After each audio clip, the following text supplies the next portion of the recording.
নমস্কাৰ বন্ধু বান্ধৱীসকল, স্বাগতম জনাইছোঁ আমাৰ ইউটিউব চেনেল ডিটেক অনলাইন। আৰু আপোনালোকে জানে যি আপোনালোকৰ অসম পুলিচৰ এ বি আৰু ইউ বিৰ 2134টা পদ আছিলে, যি আপোনালোকৰ ইউ বিত আছিলে 705টা আৰু এ বিত আছিলে 1429টা। আৰু তাৰ যি আপোনালোকৰ ইণ্টাৰভিউ আছে ফেব্ৰুৱাৰী মাহৰ 1 তাৰিখৰ পৰা এই ইণ্টাৰভিউসমূহ অনুষ্ঠিত কৰা হ'ব। আৰু এই ভিডিঅ'টোৰ যোগেদি মই জানিম আপোনালোকৰ কিমান পালে ৰিটেন এক্সাম দিবলৈ নাম অহা চান্স আছে, কিয়নো এইবাৰ আপোনালোকে দেখিছে যি আপোনালোকৰ 6662টা পদ আছিলে, তাত আপোনালোকৰ বহুতো হাই কাট অফ গুচি গৈছে। প্ৰত্যেক ডিষ্ট্ৰিক্ট ৱাইজ আপোনালোকৰ 32 ওপৰত কাট অফ গুচি গৈছে। সেয়েহে মই আপোনালোকক জনাই দিব আপোনালোকে কিদৰে আপোনালোকৰ নাম আহিবলৈ আপোনালোকে কিদৰে প্ৰিপেৰেশ্যন কৰিব, কিমান নম্বৰ পালে আপোনালোকৰ নাম অহা চান্স আছে। আৰু যদি এতিয়ালৈকে আপোনালোকে আমাৰ চেনেলটো ছাবস্ক্ৰাইব কৰা নাই, চেনেলটো ছাবস্ক্ৰাইব কৰি ল'ব আৰু ওচৰত থকা বেল আইকনটো প্ৰেছ কৰি ৰাখিব, কিয়নো আমাৰ চেনেলত অসম পুলিচৰ সকলো ধৰণৰ আপডেট দি থকা হয়।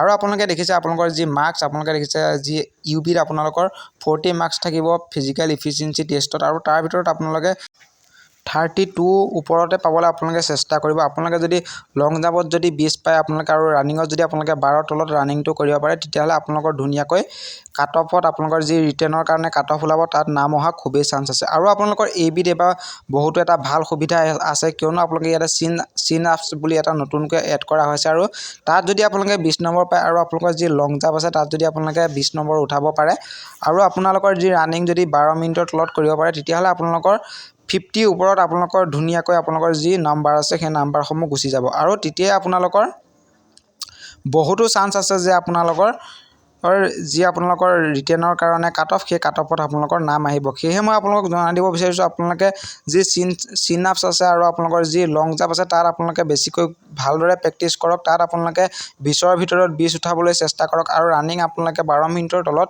আনিবলৈ চেষ্টা কৰক। তেতিয়া আপোনালোকৰ ধুনীয়াকৈ আপোনালোকৰ যি ৰিটেনৰ কাৰণে কাট অফ, তাত আপোনালোকৰ নাম আহি যাব। আৰু আপোনালোকে ফিমেলৰ ক্ষেত্ৰতো দেখিছে, ফিমেলৰ PETত আপোনালোকৰ এ বিত আপোনালোকৰ 40 মাৰ্ক আছে। আৰু এইবাৰৰ যিখন আপোনালোকৰ কাট অফ আছে সেই কাট অফখন মই দেখুৱাই দিছোঁ, আপোনালোকে চাওক। ইউ বিত আপোনালোকৰ কাট অফ 32 ওপৰতে প্ৰায়বিলাক ডিষ্ট্ৰিক্টতে আপোনালোকৰ 32 ওপৰত গুচি গৈছে। মাত্ৰ ডিমা হাছাওত আপোনালোকৰ 25.4 দেখিছে, আপোনালোকে সেইখন ডিষ্ট্ৰিক্টতে একেবাৰে কম গৈছে। তাৰ বাহিৰে আপোনালোকে দেখিছে 32, 31ৰ তলত কোনো ডিষ্ট্ৰিক্টতে কাট অফ যোৱা নাই। সেয়েহে মই আপোনালোকক এই ভিডিঅ'টোৰ যোগেদি কৈ দিব বিচাৰিছোঁ যি আপোনালোকৰ এইবাৰ ভাল সুবিধা দিছে। আপোনালোকৰ যি চিন আপছ আছে আপোনালোকৰ এ বিত যিসকলে এপ্লাই কৰিছে, মই সেইসকলৰ বাবে কৈছোঁ, চিন আপছ আৰু আপোনালোকৰ লং জাম্প যিটো আছে আপোনালোকে তাত বেছি গুৰুত্ব দিয়ক। আৰু ৰানিং আপোনালোকে প্ৰায় 12 মিনিটৰ তলত আনিবলৈ চেষ্টা কৰক, তেতিয়া আপোনালোকৰ যি ৰিটেনৰ কাৰণে নাম আপোনালোকৰ আহিব, কাট অফত নাম আহিব। নহ'লে আৰু আপোনালোকে জানে এইবাৰ পোষ্টৰ সংখ্যাও বহুত কম, আৰু আপোনালোকৰ ডিষ্ট্ৰিক্টত কিমান পোষ্ট আছে আপোনালোকে যদি এতিয়ালৈকে নাজানে, মই তলৰ